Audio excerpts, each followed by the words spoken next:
This is MATHguide.com, and my name is Mark Karadimos. In this video, you're going to learn how to calculate the time necessary for an item to change from one value to another under exponential growth or decay conditions. I'm going to show you two examples. It'll explain both of those scenarios, one under exponential decay and the other one under exponential growth. Now, before we actually get to those questions and those problems, I want to just inform you that MathGuide has a text-based lesson and an interactive quiz on this topic, and we're going to put links to those resources in the description of this video. So check them out when you're done watching the examples. All right, let's get started. All right, here's our first example. So let's say we have a car that's depreciating annually at 2.7%. We want to figure out how long it's going to take a $40,000 Corvette to drop to $30,000 in value.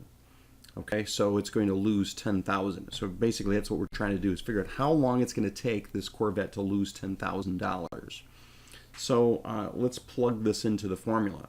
So you'll notice I've got this formula, to the right, and the formula has these variables. The giant A, capital A, is the final amount. So I'm basically ending up at $30,000. The small case A is the starting value, $40,000. Since this is depreciating, that means the price is going down. So I put that minus. And another tricky part is that I've got a 2.7%, and really if you divide that by 100, because that's really what percent means, you divide it by 100, you have a 0 or a 0.027, and that's what I'm going to put in there, 0.027. And we don't know time, right? We don't know how long it's going to take, so that exponent is going to stay there. All right, so to solve for these exponential functions, you have to get the base alone. So what's our base? Well, let's clean up the stuff that's inside the parentheses. So if I do that, I'm going to get a 0.9. It's 7.3. There you go. Okay. All right, so I've got this, and what I want to do, of course, get this base alone, and here's the base, the 0.973. So I'm going to divide both sides by 40,000 to get rid of this.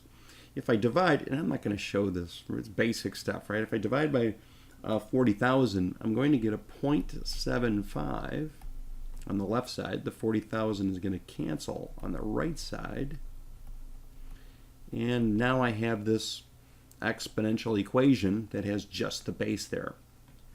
All right, now to solve this, it's really easy to do if you know something about logarithms. And again, I'm going to put a link in the description of the video, but I'm going to convert this into log form. And the base is the same base here. So the base of the logarithm is 0.973. The answer to a logarithm is always an exponent. So the t goes on the right side of the equation. And the 0.75 has to go right there. So you literally, knowing some logarithms, you're going to use this log to get your answer for time. And you plug this into the calculator, which I did earlier, and I'm getting about 4.4. And since my rate is annual, then also time is annual, so that's a yearly amount. So that's 4.4 years. So that's roughly 4.5 years, almost, to lose $10,000 on this sports car. Okay, no one said sports cars are cheap. Okay, so let's take a look at our second example where we're going to deal with an appreciation problem. So here's our second example. Now we're going to be dealing with a diamond. Now this particular diamond starts off at $2,000. It's going to appreciate at 6.3% as an annual rate, and we want to figure out how long it's going to take before it reaches $2,500 in value. Okay, so let's see how this one works. So again, our final amount is capital A. So I'm using that formula off to the right, which you see there. Your initial amount, in other words, your starting amount, is your lowercase a. Since this is appreciating, you put a plus sign.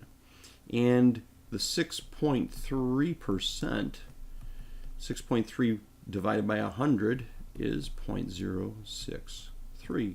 So that's what I put in here, 0.063. And you're going to put time there. Okay, so let's get this base, right? I want to see what this base is. So I'm going to clean this up, do a little bit of addition. Obviously not tricky math, but it's kind of nice to just see that base. Now that's a t exponent. Okay, so I know it's kind of hard. That's not times t. That's an exponent of t. This is an exponential equation. All right, so how do you solve problems of this type? Well, you always get the base alone. So I'm going to divide both sides by 2,000. So if I take 2,500 and I divide it by 2,000, I get 1.25. And obviously 2,000 divided by itself cancels.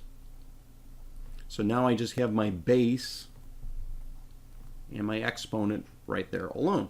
So if you know anything about logs, again, I'm now going to convert this problem into a log problem. And the base of this problem is 1.063, which means that's the base of the log. The answer to a log problem is always the exponent. So the exponent goes on the right side. That means there's only one place to put the 1.25.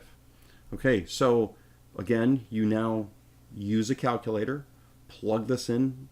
Those new calculators, you could find any base with these new calculators. They're fantastic. And you now plug it in, and I'm going to get approximately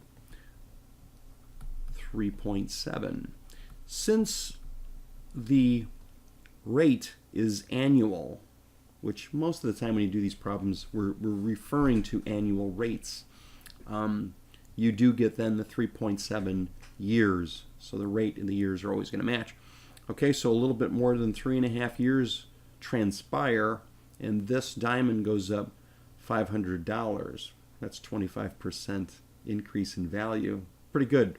Okay, I don't know if all diamonds appreciate at 6.3%, but this is just an example. All right, so again, make sure you check out the links that we're going to put in the description of this video, because MathGuide has several specific other things to offer here in regard to this type of problem. And always go back to MathGuide to find a whole slew of lessons, interactive quizzes, and text-based lessons. And don't forget to like this video. Okay, thank you very much, and have a great day.